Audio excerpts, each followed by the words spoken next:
Se você tem mais de duas fontes de rendas, acha que pagou mais imposto do que deveria ou restituiu menos do que de costume, no vídeo de hoje eu vou mostrar uma das possíveis causas.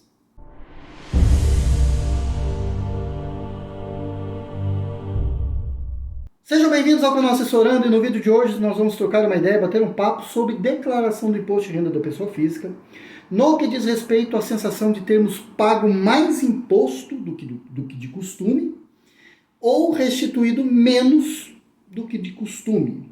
E essa sensação passa, sobretudo, por uma mudança que houve no cálculo da tabela progressiva do imposto de renda, principalmente a partir do dia 1º de maio de 2023. Então, de maio para cá, a mudança na sistemática do cálculo do imposto de renda causou esse efeito. Tá? Então, vou trazer dois exemplos para que a gente possa medir e colocar isso dentro da declaração e ver o comportamento dessa renda dentro da declaração. Então, vou trazer primeira renda, uma renda de uma pessoa assalariada, tá? Que ganha 2 salários mínimos. A ideia é essa, é mostrar aquele que ganha até 2 salários mínimos e trabalha, portanto, por CLT, e, ao mesmo tempo, essa pessoa tem um aluguel e recebe, portanto, via Cardeleão, um aluguel num determinado valor. Então, nós vamos comparar essas duas rendas, jogar essas duas rendas dentro do software, né? do imposto de renda, de ajuste anual, e ver qual é o comportamento das duas rendas somadas e o porquê que as pessoas estão ou não estão restituindo ou pagando imposto, e tudo se deve a principal causa se dá por conta da mudança que houve no cálculo da tabela progressiva, por conta de ser aplicado mensalmente ali um desconto simplificado. Tá? Eu já falei várias vezes, tem vários vídeos no canal sobre o desconto simplificado, você pode acessar aqui no canal Assessorando, e vamos aqui para as nossas simulações. No nosso primeiro exemplo, nós vamos pegar aqui um informe de rendimento tributável de salários recebidos durante o ano de 2023.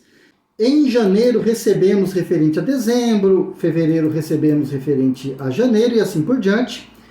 Então a ideia aqui é trazer um ano onde uma determinada pessoa recebe 2 salários mínimos por mês. Então veja que até abril houve a incidência do imposto de renda.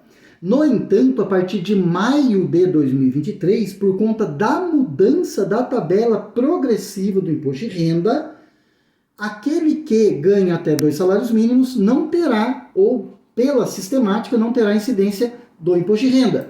Então eu tenho um simulador. Se nós pegarmos aqui, por exemplo, o mês de abril e colocarmos aqui os 2 salários mínimos de abril, 2.604, podemos perceber que dá um imposto a pagar de R$ 36,00.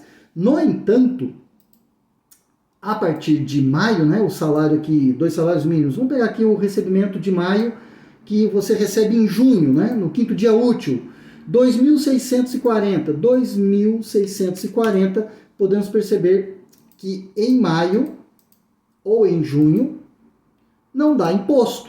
Paralelo a esse recebimento aqui, via carteira assinada, CLT, ou recebimento de olerite, né, no nosso exemplo, eu vou dar outro exemplo, que essa mesma pessoa recebe, ou recebeu nesse ano de 2023, um aluguel dentro da faixa de isenção do imposto de renda. Ou seja, de janeiro a abril, ou aqui, né, nesse sentido, maio eu estou recebendo referente a abril. Então, esse conjunto de recebimentos aqui não deu imposto de renda retido na fonte, por conta que, ao jogar esses valores na tabela, não houve incidência.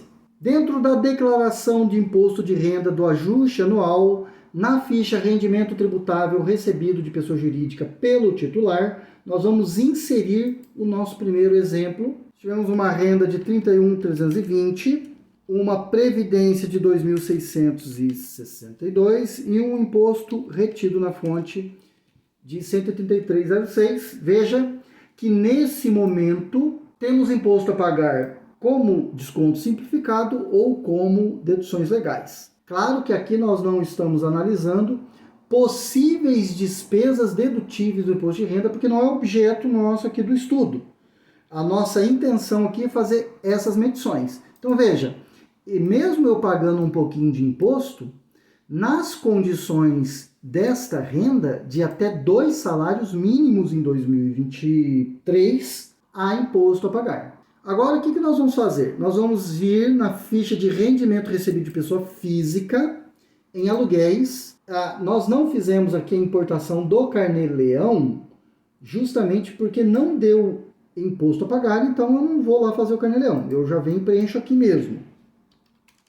Preenchemos o aluguel. Agora nós temos a renda tributável recebida de pessoa jurídica e uma renda tributável recebida de uma pessoa física. Por exemplo, veja que neste caso, o menor imposto aqui, por desconto simplificado, o imposto foi de R$ 2.911,01. Claro, eu posso utilizar essa opção desde que eu tenha despesas dedutíveis e esse valor diminua e fique menor do que 2.900. Nesse caso, se nós tivéssemos que fechar a declaração e transmitir, eu selecionaria aqui e aí pagaria 2.911 em até 8 cotas. É possível perceber que quando você recebe de uma fonte, por exemplo, recebeu de pessoa jurídica, olerite, com carteira assinada, o cálculo que é feito isoladamente usando a tabela progressiva do imposto de renda, certo? Quando nós vamos lá para o cálculo do aluguel, a mesma conta é feita, tabela progressiva do imposto de renda. Só que o que acontece? Não é que nós temos uma tabela progressiva para cada fonte de renda. Nós temos uma tabela progressiva para todas as rendas. Então, quando essas rendas vão para a declaração de ajuste anual, elas se somam. É por isso que nós chamamos de declaração de ajuste anual.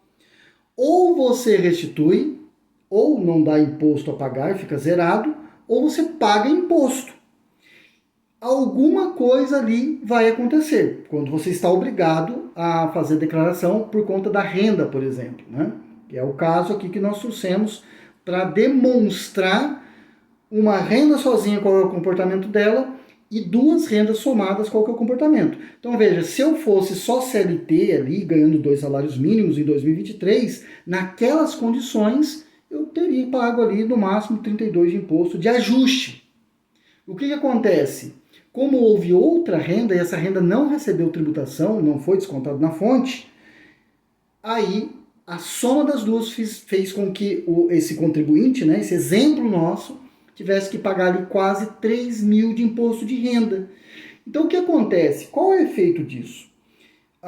E aqui eu quero que fique bem entendido, bem claro, que eu estou demonstrando como que é a legislação, como que se comporta o programa de ajuste anual administrado pela Receita Federal. Não é uma opinião, eu acho que a gente paga muito imposto, mas enfim, é o que é e é dessa forma. Eu vou dizer que eu tenho alguns professores que eu faço o imposto de renda e é dessa forma. Eles dão aula em 3 escolas, só que nenhuma das escolas dá imposto de renda retido na fonte. Só que quando eu jogo essas 3 fontes de renda dentro da declaração de ajuste anual, o imposto dá altíssimo, tá? Então é isso, é assim que funciona.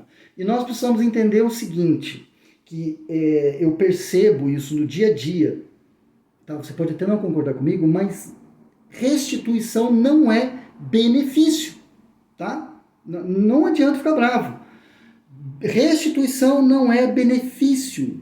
A restituição, ela ocorre quando, pela conta de ajuste, entende-se que você pagou a mais do que deveria durante o exercício, o ano calendário, aliás, melhor dizendo. Então você foi retendo na fonte um pouquinho a cada mês. Percebeu-se ali que você reteve, né, um pouco a mais do que deveria, e aí há restituição nesse caso. Tá? Mas a restituição não é um benefício. Quando ocorre a restituição, significa que durante o ano você pagou, né, antecipadamente para a Receita Federal um pouco a mais do que deveria. É o que eu tinha para falar, espero que você tenha gostado do conteúdo, deixe o seu like, se inscreva no canal, deixa nos comentários se você pagou muito ou restituiu pouco imposto de renda. Te vejo nos próximos vídeos e fica com Deus.